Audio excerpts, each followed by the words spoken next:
एक ऐसे मैच की बात करेंगे जिसने पाकिस्तान को ये बता दिया था कि ठीक है हार जीत लगी रहती है, पर जब कोई हमें उंगली करेगा तो हम उस उंगली को सामने से हटा देते हैं।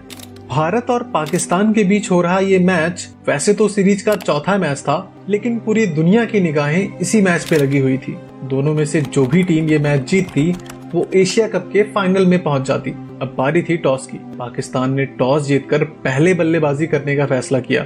ये फैसला काफी हद तक सही भी रहा, क्योंकि उनके दोनों ओपनर्स सलमान बट और इमरान फरहत ने पाकिस्तान को शानदार शुरुआत दी और लगातार चौके लगाते रहे। खासकर सलमान बट, जिसने इंडिया के खिलाफ लगभग हर मैच में रन बनाए। इसी बीच हरभजन ने 17th ओवर की 3rd बॉल पे इमरान फरहत को सहवाग के हाथों कैच आउट करवा दिया, लेकिन इस विकेट के बाद भी रन बनने कम नहीं हुए, क्योंकि सलमान बट क्रीज पे थे, जो शोएब मलिक के साथ मिलकर स्कोर बोर्ड को आगे बढ़ा रहे थे। देखते ही देखते पाकिस्तान ने 140 रन बना लिए, और वो भी सिर्फ एक विकेट के नुकसान पे। यहाँ से पाकिस्तान बड़ी आसानी से 300 रन बना सकता था, लेकिन इसी ओवर की एक यॉर्कर ने शोएब मलिक की गिल्लियां उड़ा दी। शोएब मलिक के पास जहीर की यॉर्कर का कोई जवाब नहीं था और वो चारों खाने चित्त हो गए। इसके तुरंत बाद ही अगले ओवर में जडेजा और धोनी की शानदार जुगलबंदी ने सलमान बट को पवेलियन भेज दिया। 2 ओवर बीते ही थे कि भज्जी की एक और बढ़िया गेंद पे कोहली के जबरदस्त कैच ने पाकिस्तान का एक और बल्लेबाज ढेर कर दिया,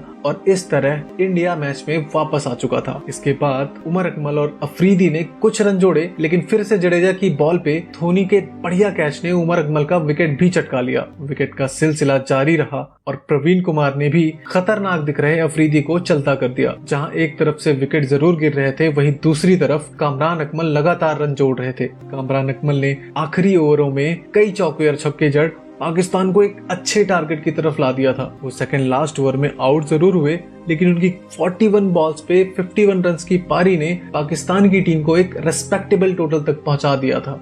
पाकिस्तान आखिरी ओवर में ऑल आउट हो गया और भारत के सामने 268 रन का टारगेट रखा। ये स्कोर बहुत बड़ा तो नहीं था, लेकिन बहुत छोटा भी नहीं था। पाकिस्तान के बॉलर्स थे शोएब अख्तर, मोहम्मद आमिर, अब्दुल रजाक और मिस्ट्री स्पिनर सईद अजमल, और इनके सामने 268 रन चेस करना 368 रन चेस करने के बराबर था। अब भारत की इनिंग शुरू हुई और उस सीरीज में शानदार फॉर्म में चल रहे गौतम गंभीर ने अपने अच्छे फॉर्म को जारी रखते हुए शानदार शॉट्स लगाए। आलम यह था कि उस इनिंग में सहवाग एकदम शांत थे और गंभीर बाउंड्रीज लगाए जा रहे थे। सहवाग ने भी हाथ खोलने की कोशिश की, लेकिन वो रज्जाक की बॉल पे अकमल के हाथों कॉट बिहाइंड हो गए। ताज्जुब की बात ये थी कि पहली बार ऐसा देखने को मिला। उन्होंने 32 बॉल पे 10 रन बनाए। इसके बाद गंभीर और कोहली ने थोड़े ही रन जोड़े थे कि अजमल की एक फिरकी कोहली को चकमा दे गई और भारत ने अपना दूसरा विकेट भी गंवा दिया। 18 ओवर के बाद भारत अपने 2 विकेट गंवा चुका था और हर विकेट पे पाकिस्तान ऐसे सेलिब्रेट कर रहा था मानो वो अपनी खुशी नहीं बल्कि गुस्सा निकाल रहा हो। पर कोई नहीं, कहानी तो अभी बाकी थी। इसके बाद गंभीर और धोनी की एक शानदार साझेदारी देखने को मिली। ऐसी साझेदारी जो आपको ठीक 2011 वर्ल्ड कप में हुई साझेदारी की याद दिला देगी। दोनों ने मिलकर खूब चौके और छक्के जड़े और लगातार पारी को आगे बढ़ाते रहे। पर इस मैच में 34वें ओवर की लास्ट बॉल पे जो हुआ, उसने भारत के लिए इस मैच को जीतना एशिया कप के जीतने से भी ज्यादा जरूरी बना दिया। 34वें ओवर की लास्ट गेंद पे अजमल की एक बॉल जहां गंभीर के बैट को दूर दूर तक छू भी नहीं पा रही थी, अकमल फिर भी बीच बीच में अपील करने लगे और अंपायर्स ने अपील को नकार दिया। अकमल उस मैच में बार बार बेवजह अपील करे जा रहे थे और पूरी पाकिस्तान की टीम वहां इकट्ठी हो गई। वो तो भला हो धोनी का कि वो गंभीर को ले गए, वरना भज्जी और श्रीशांत का किस्सा कुछ साल पहले ही मैदान पे घट जाता।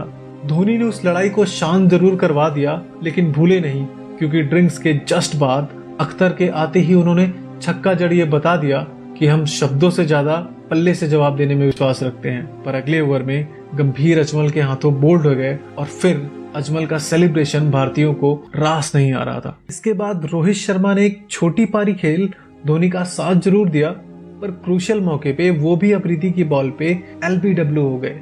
लेकिन दुख का पहाड़ भारत पे तब टूट पड़ा जब धोनी एक खराब बॉल पे प्लेड ऑन हो गए। पाकिस्तान खुशी से झूम उठा और पाकिस्तानी फैंस नाचने लगे। अब पिच पे भारत की तरफ से दोनों ही नए बल्लेबाज सुरेश रैना और रविंद्र जडेजा थे। एक समय भारत को 30 गेंदों पे 49 रनों की जरूरत थी। तभी एक बॉल पे जडेजा भी अजमल के हाथों बोल्ड हो गए। अब रैना का साथ देने पिच पे आए हरभजन सिंह। अब यहाँ से जो भी होने वाला था वो अपने आप में इतिहास बनने वाला था, क्योंकि रैना ने उसी ओवर में अजमल को पहले एक चौका जड़ा और फिर एक छक्का जड़ भारत को मैच में वापस जिंदा कर दिया। अब भारत को जरूरत थी 24 गेंदों में 36 रनों की, और शोएब अख्तर के आखिरी ओवर में भज्जी ने एक बड़ा छक्का मार अपने इरादों को जाहिर कर दिया था, और रैना ने भी फिर अख्तर को चौका मारकर गेम को भारत के खेमे में लाके रख दिया। अब भारत को जरूरत थी 7 गेंदों में 7 रनों की। अख्तर ने अपने ओवर की लास्ट बॉल डाली और भज्जी उसे पुल करते हुए मिस कर गए, और अख्तर ने उन्हें पता नहीं क्या बोला, पर जो भी बोला वो भज्जी को बिल्कुल पसंद नहीं आया। लास्ट ओवर की दूसरी बॉल जब डाली गई तो रैना स्ट्राइक में आने की कोशिश में रन आउट हो गए। अब भारत को 4 गेंदों में 6 रनों की जरूरत थी, और उधर पाकिस्तान की उम्मीदें जग चुकी थी। अब ये मैच वो जीत सकते थे।